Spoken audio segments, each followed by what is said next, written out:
Hey everybody, welcome back to the channel. Review anything and everything. And today we're actually doing a follow-up review, or just kind of talking points on the Lego set, the Onyx Cinder set 75374. Now, we're doing this updated review really, or talking points really, just because the show was released. I had a chance to watch the first two episodes, which they kind of released it in just the 2-episode wave, and I guess the later episodes will drop at a later point in time. I think almost a month later in January. Right now we're still in December, so and don't mind, I'm a little under weather, but so it's a different look at things now, being that the show came out. For anyone who has seen the show, they will have their input and intake on it as well. So it will definitely be a different look at this, knowing that that's the case. Now, what's interesting is now you have Wikipedia information now up for those who are unfamiliar. Wikipedia is like a Wikipedia for Star Wars stuff specifically.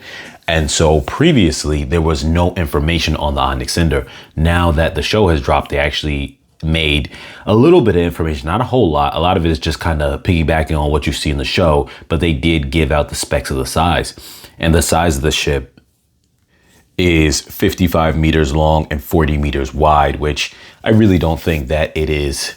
That ratio makes sense, so maybe these numbers aren't fully accurate. But if you watch the show, it does look like a very large ship. The kids are running through the ship, and there's a lot of interior space. It takes them a while to get from one point to the other, because keep in mind, when they first discover the ship and before it actually takes off, they're kind of walking around in it, lost in it, almost like a maze, trying to figure out, whatever it is that they're looking for. I know they think it's a Jedi temple, I'm not going to get all into all that stuff. But anyway, my point is that it is very much a very spacious ship. So upon looking up the specs, like I mentioned, I don't think that ratio of 55 meters and 40 meters is correct. That's somewhere around 185-ish feet and like 100 and maybe like 30-ish feet wide. I don't think it's that. But let's assume that the length is correct, that would make this ship larger than even the Ghost ship, which is larger than the Millennium Falcon.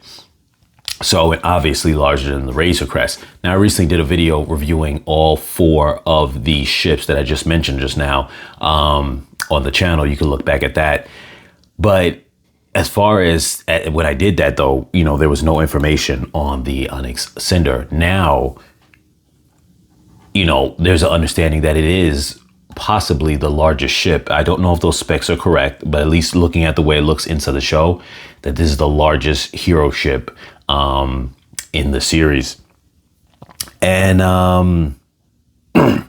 it's just interesting. It's just interesting taking all that in. Like I said, obviously, most Lego ships are not going to be obviously anything close to scale, but a lot of them do try to incorporate as much as they can, depending on the size of the ship, in terms of its interior. Now, I would say the Razor Crest, its play scale is very close to its actual scale, and that not necessarily size, but in terms of giving you all the space, interior space that's actually in the ship. Like every area of the ship that you would access, like in the real show, can be accessed on the play scale version. The same with the Millennium Falcon.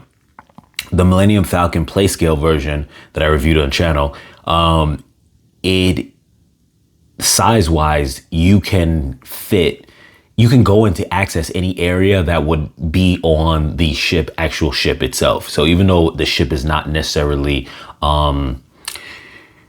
UCS scale or like actual scale in relation to the size of a minifigure, even though obviously we all know minifigures are not to scale with regular humans, but playing around with that idea and assuming that they were, though the Millennium Falcon set is not to scale with the minifigures, its play scale size still gives you everything that you would want to be able to access.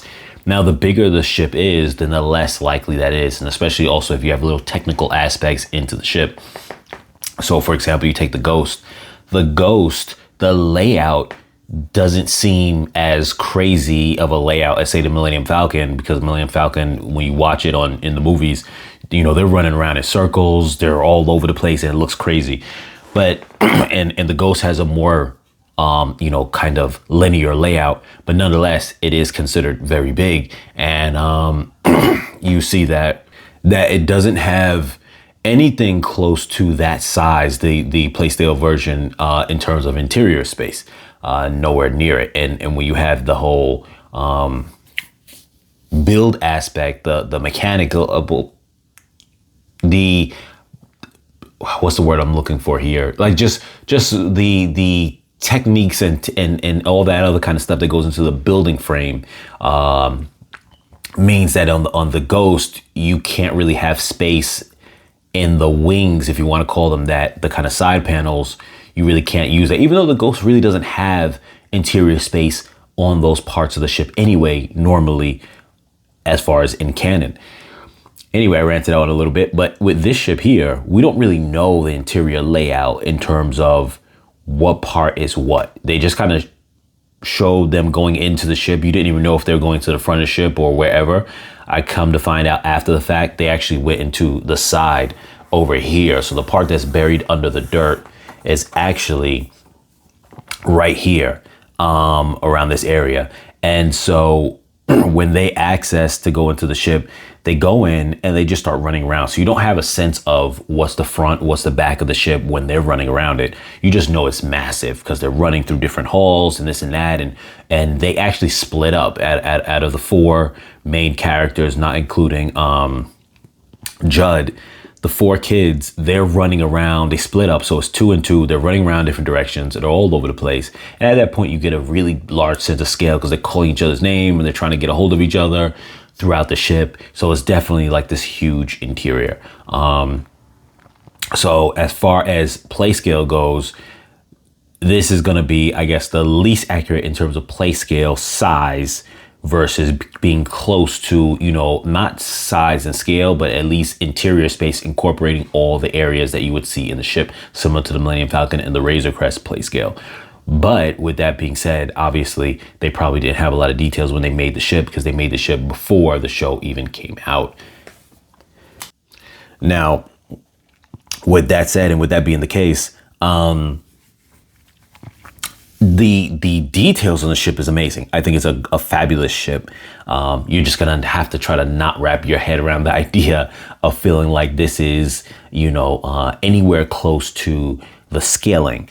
With that being said, I really could see if the show gets really popular, similar to what happened with the Razor Crest, I could definitely see them making a UCS version of this ship, because one, it would be an incredible task to do because this ship has a lot of detail on it. You can see as it is, has a lot of detail in it. So 100%, you know that if it was a UCS version, the detail would be insane. But two, it would actually be, if they did a UCS version and they were wanted to take on that task, the truth is, and being honest with you, this would be larger than the Millennium Falcon, at least in its length.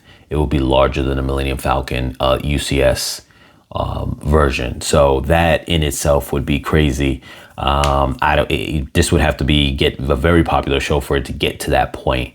And if they would be willing to do that, I don't even think that necessarily they would bring it to the size to be bigger than the Millennium Falcon, just because the Millennium Falcon is 114 feet long. I forget how many meters that equates to. I think it's like 33 or something like that, 34, 35 meters. But this being 185 feet, it's a lot bigger in length if those measurements are accurate. So one thing I also wanted to do was just kind of do a little deep dive into the interior if I can. And I know I've done this before in the past, but now that we've seen the show, it gives a different perspective on it to a degree. So I know it's not easy to see. I'm just trying to keep the camera now on ground level. So there we have, try to spin the angle a little bit if this helps. there we have the little cooking area. I know it's not easy to see. Okay, adjust things a little bit. Let me try to zoom in there. So you got the cooking area over there. You know, it looks like that could be either just a table or like a hot surface. You got the little pot, and then you have the little drink over there. That looks like a monocular type of telescopy thing. And this gives you pretty much like a seating area with a table. So I don't know if we'll see that in the show. I don't know how much Lego would have known about what's going on with the show in the interior in advance. We won't really know that until the show kind of really starts getting underway. Obviously, you have the one bed. What's interesting is originally, I think a lot of us thought that this was going to be Judd's ship and then the crew gets on his ship. Now we find out that that's not the case. So I don't know if Lego thought that as well, because they had one bed. So here is, I opened up both front and the back end now, but the bed, let me see if I can pull this out for a second. Here we go. So there is the bed there, which is interesting because, like I said, this kind of feels like this was Judd's ship and the crew just kind of finds their way here. But apparently we now know that that's not the case. And that is like just a platform thing that the bed sits on. It's weird that they, you know, obviously they worked with what they could at the time, but now we know that things are actually different in terms of the layout of the interior after seeing the show. I don't think they would have done that if they would have known that it's going to be that different from what it is. So that's that little platform there. And then you've got, sorry about that, we've got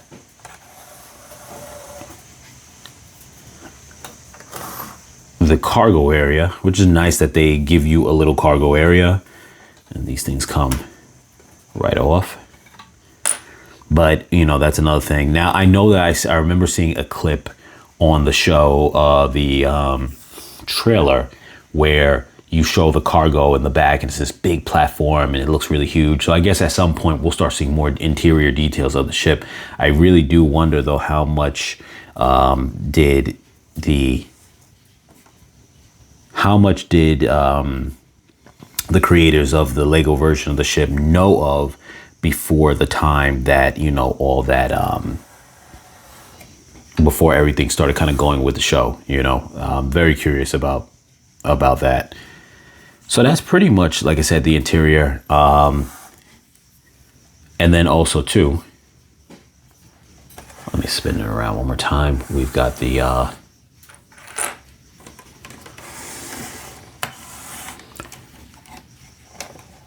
this area here, which, so you see this, we're going to call it a cockpit for now, even though obviously when something's big like this, you can consider it the bridge or whatever the case is, but we're just going to call it a cockpit for now. So in the show, you see them in the cockpit area, and if I'm not mistaken, so I read that there's 2 seats, but I think, I can't even remember. I want to say that there was 4 seats when I was watching it, but I can't remember if the rest of the kids were standing or sitting. I know there's definitely 2 of them sitting down.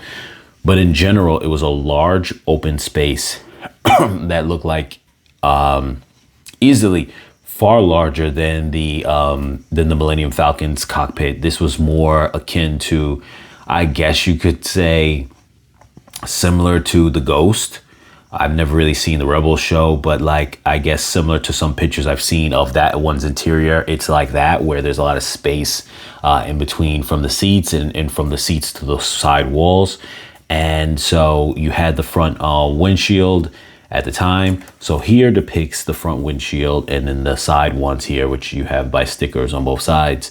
Obviously this throws you a character in there, one single character. Now, similar to the Millennium Falcon play scale one has 2 seats. Some people have modified it to be 4. I've seen on certain videos, but generally it has 2 seats. And that's not bad for being play scale and giving you a sense that's not too far off from the scaling of the Millennium Falcon, because the Millennium Falcon's cockpit wasn't that spacious in general. So fitting 2 minifigures wasn't bad at the scale they have it. This is totally different because this puts less figures in it, but its cockpit is actually way larger than a Millennium Falcon. It would be the equivalent probably size of like your living room, like a standard living room is the size of like the cockpit on the show. So yes, that's definitely an area where in this case is a lot smaller. So like I said, there's a lot they probably didn't know of when it came to creating things for that first time around. And in addition to that, I'm sure that, you know, between putting in a lot of detail in the ship, which they do have, and between the fact that this comes in at definitely a reasonable price for the set and the parts number, $140 for, I want to say it's close to like about 1,300 and some change pieces. It is comparable to the Millennium Falcon's price, a little bit more parts than the Razor Crest, which this is cheaper than the Razor Crest. The Razor Crest's normal price, I'm sorry, is actually, I think, about the same, $140 to $150 maybe. And this is $140. So even if they were the same price, this has more parts. So generally speaking, if you're going on that parts to price ratio, going off that basis, or something near and about it, this right here is actually considered a pretty decent value. And I think that by them keeping it the size that it is, while still having a lot of detail in it, but keeping it the size that it is, allowed them to give you that price, which is going to cater better to people watching the show and being able to afford it. Because if this was priced to say $170, like similar to the Dark Millennium Falcon that came out recently, at the same time as this came out, the Dark Millennium Falcon came out, and that was $170. If this was $170, I'm not saying people still wouldn't buy it, but definitely, and obviously if it was $30 more, it would be probably a bigger ship. But well, I can't really say that because the Dark Millennium Falcon wasn't really bigger than the other Millennium Falcon, and it costs more. But with that being said,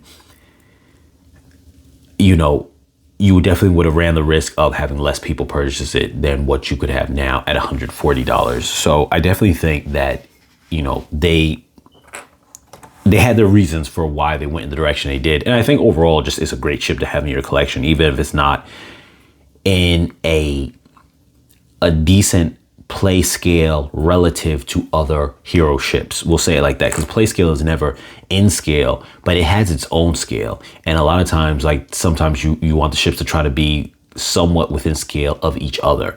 So the Razor Crest, even though it's a smaller ship than the Millennium Falcon, the Razor Crest play scale reflects that, having less interior space, but still is somewhat comparable to it.